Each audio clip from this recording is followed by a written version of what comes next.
Welcome to Reduce Cyber Risk and your 5 self-study tips for a CISSP exam success. Hi, my name is Sean Gerber, and I am the person that is responsible for Reduce Cyber Risk and also for this training you're getting from just going out there and checking me out. So we appreciate you doing that. Now, before we get into this, as far as what we're going to do, the 5 tips that you need to be successful, I'm going to go ahead and give you some background information on the CISSP and also some other key things you need to consider as you're looking to take this exam.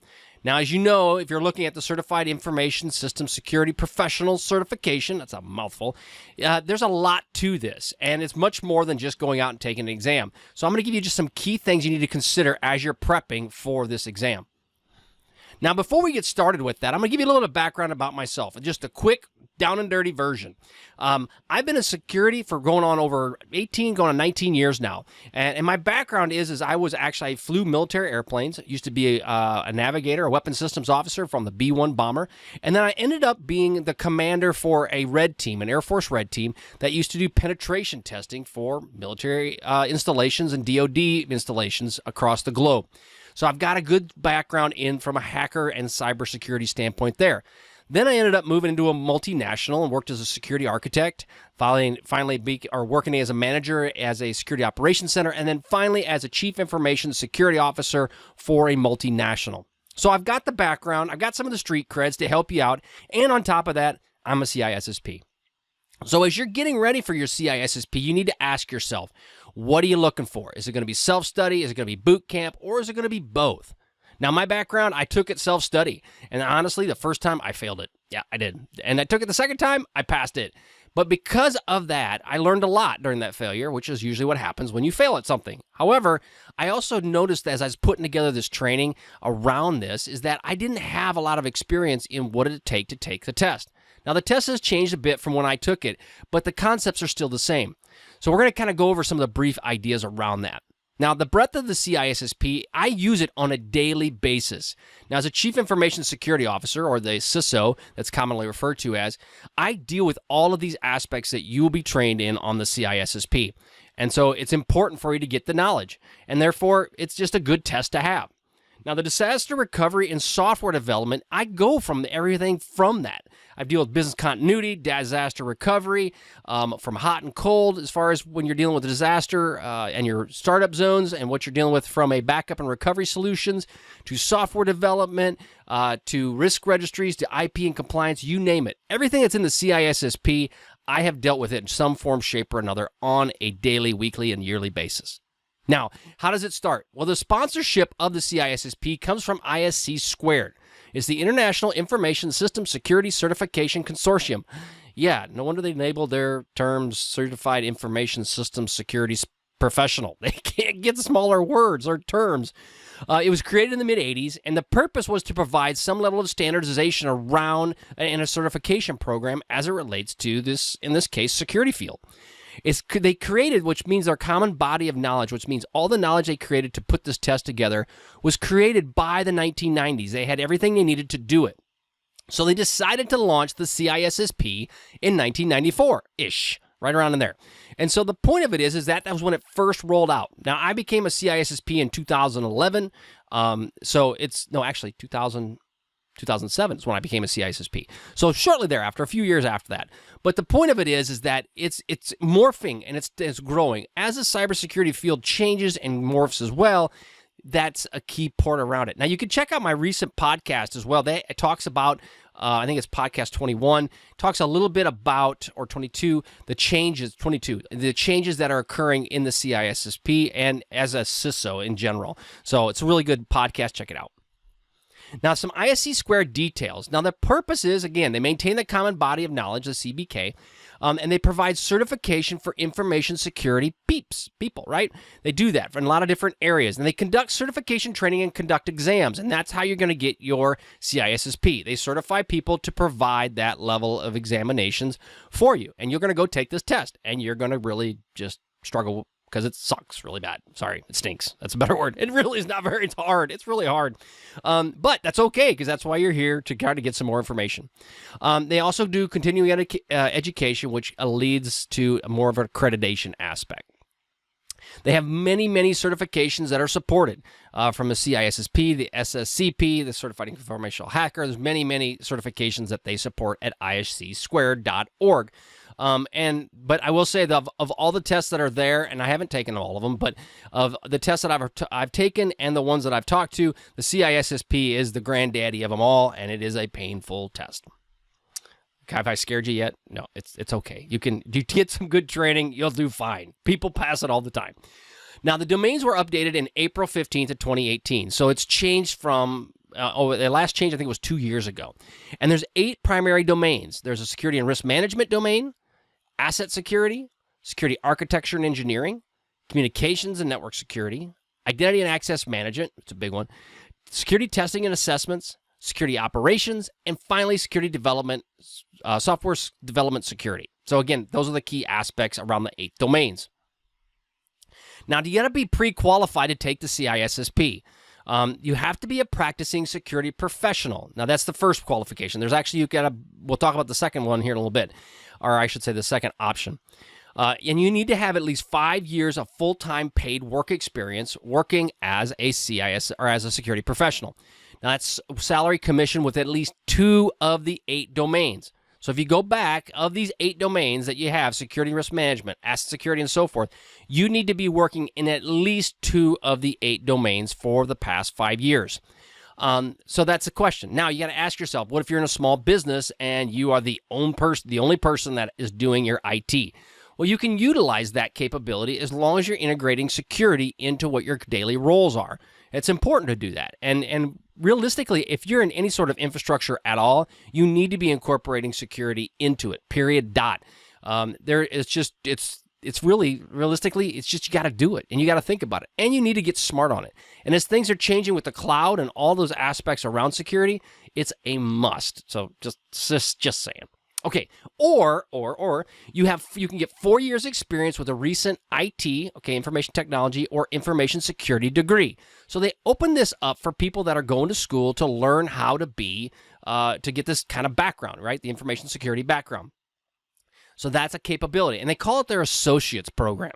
Now, you can take the test early, so you can take the CISSP test early, get that done, get it knocked out of the way, before you have the 5 years of prerequisites done. Now, they give you 6 years to finish that 5 years of knowledge. So they give you some time in there as you're maybe going to school, getting a job, maybe you're working as an intern, those kind of things. They're adding some buffer in there for that 5 years, so basically a year to work through that.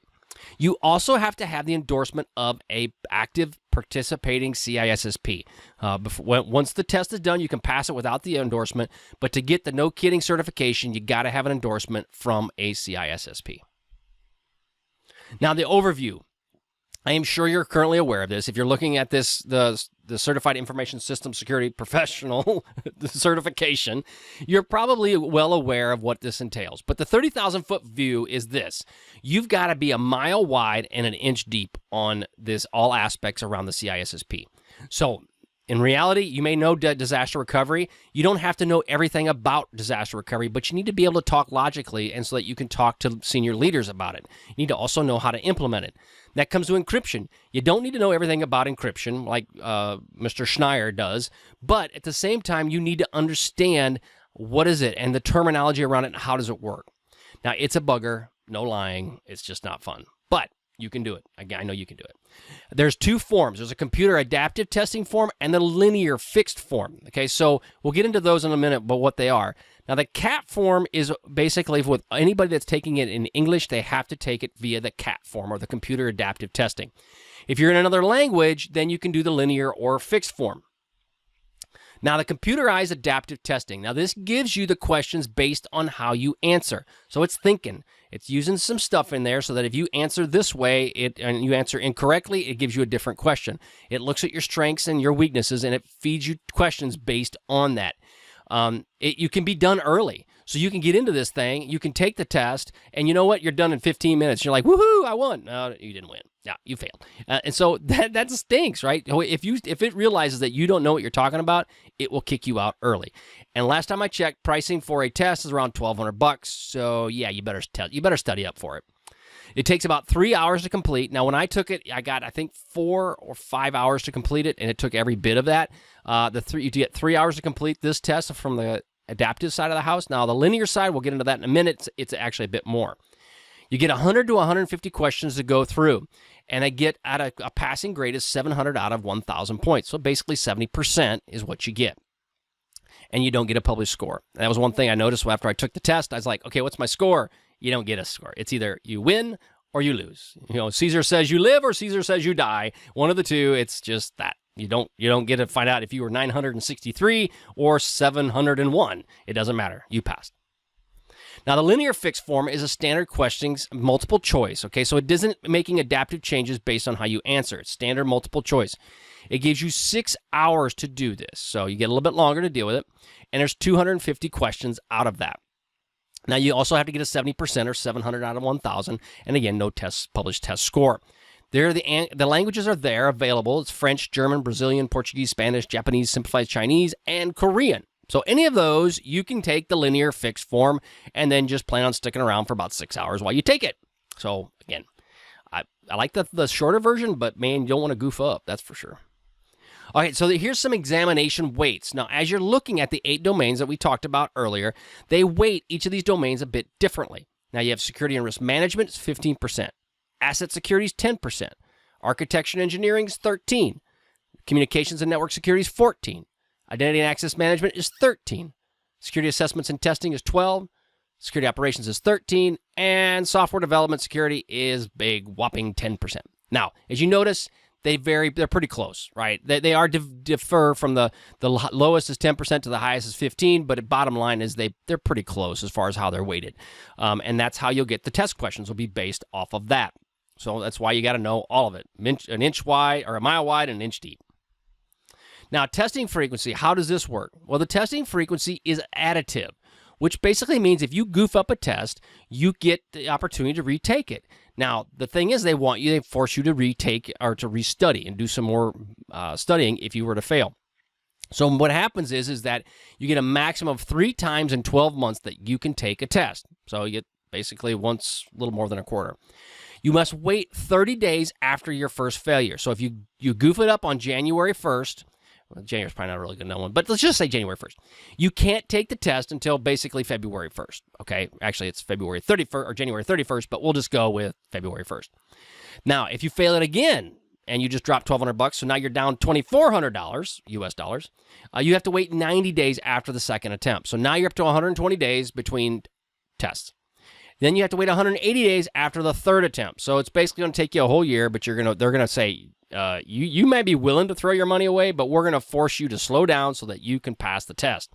So again, that's just something to keep in mind. I recommend you pass it the first time, at least from a financial standpoint, because, yeah, it gets expensive. Testing tips. So here's some tips. Now, these aren't the 5 self-study tips I'm going to get into, but these are some other tips that you want to consider as you're taking the CISSP. Now, most are multiple choice, right? So some level of multiple choice, and some are very straightforward. Some of these are like rock solid, easy, no problem, can get through them. Some are more involved. They're best practices and appropriate concepts, right? You need to select the best answer, which may be the least correct. Yes, that's it. They play with your mind and they give you goofy questions.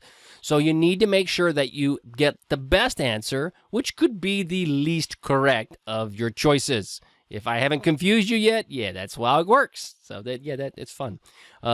It's real fun. So, but you want to do is get rid of the easy no answers. So if you know, all right, that you've got question A and D are no, hands down, no, get rid of them. Pitch them out. Don't even waste any time on them, right?